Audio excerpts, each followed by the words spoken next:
തിരുവനന്തപുരത്ത് വെച്ച് ഓഗസ്റ്റ് 19, 20, 21 തീയതികളിൽ നടക്കുന്ന സീനിയർ ജേർണലിസ്റ്റ് ഫോറം ദേശീയ സമ്മേളനത്തിന് മുന്നോടിയായി മലപ്പുറത്ത് വിളംബര സമ്മേളനവും ജാഥയും സംഘടിപ്പിച്ചു. പി പേത്തുള്ള MLA ഉദ്ഘാടനം ചെയ്തു.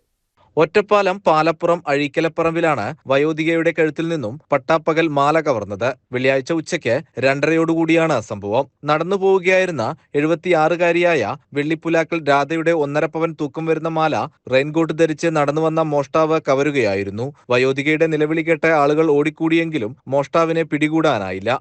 ഞാനിത് വരികയായിരുന്നു. വെയിൽ കണ്ടപ്പോൾ തോർത്തുകൊണ്ട് തലയിലിട്ടിട്ട് ഇങ്ങനെ വന്നു. ഞാൻ ആരും കണ്ടില്ല.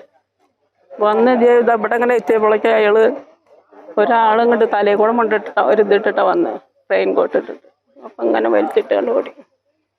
ഞാനങ്ങനെ വീഴാൻ പോയി. എത്ര പവന്റെ മാലയെ പോയി? 1.5 പവൻ, 12 ഗ്രാം.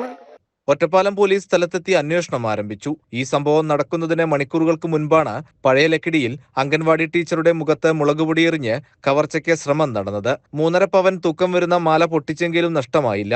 അംഗൻവാടി ടീച്ചറുടെ നിലവിളി കേട്ട പ്രദേശവാസികൾ ഓടിക്കൂടുന്നത് കണ്ട് മോഷ്ടാവ് രക്ഷപ്പെടുകയായിരുന്നു. അപ്പൊ അയാള് കുട്ടികളെ ചേർത്ത്, ഞാനിവിടെ വാടകയ്ക്ക് താമസിക്കുകയാണ്. എനിക്ക് എൻ്റെ ഒരു അംഗൻവാടി പഠിക്കുന്ന കുട്ടിയുണ്ട്. ഭാര്യ ഗർഭിണിയാണ്. അപ്പൊ 2 പേരെയും ചേർത്തണം എന്ന് പറഞ്ഞിട്ടാണ് വന്നത്. എന്നാൽ ശരി, ഞാൻ സർവേ ബുക്കിൽ എഴുതട്ടെ, നാളെ വരുമ്പോൾ ആധാർ കൊണ്ടുവരണം എന്ന് പറഞ്ഞു. എന്നിട്ട് ഞാൻ ബുക്ക് എടുത്ത് എഴുതാൻ നിന്നപ്പോഴാണ് അയാൾ മുളകും പൊടി എടുത്ത് എൻ്റെ മുഖത്തേക്ക് ഇങ്ങോട്ട് ഇട്ടിട്ട് ചെയിനിൽ ഇങ്ങനെ പിടിക്കുകയാണ് ചെയ്തത്. ഇവിടെ ഇങ്ങോട്ട് പിടിച്ചു. അപ്പം ഞാൻ ഈ 2 ഭാഗവും പിടിച്ചു. അപ്പോൾ അയാൾക്ക് അങ്ങനെ അങ്ങോട്ട് പൊട്ടിച്ച് എടുത്ത് ഓടാൻ പറ്റിയില്ല.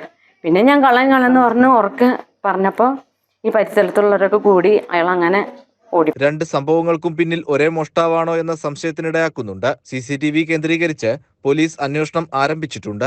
CCN ഒറ്റപ്പാലം.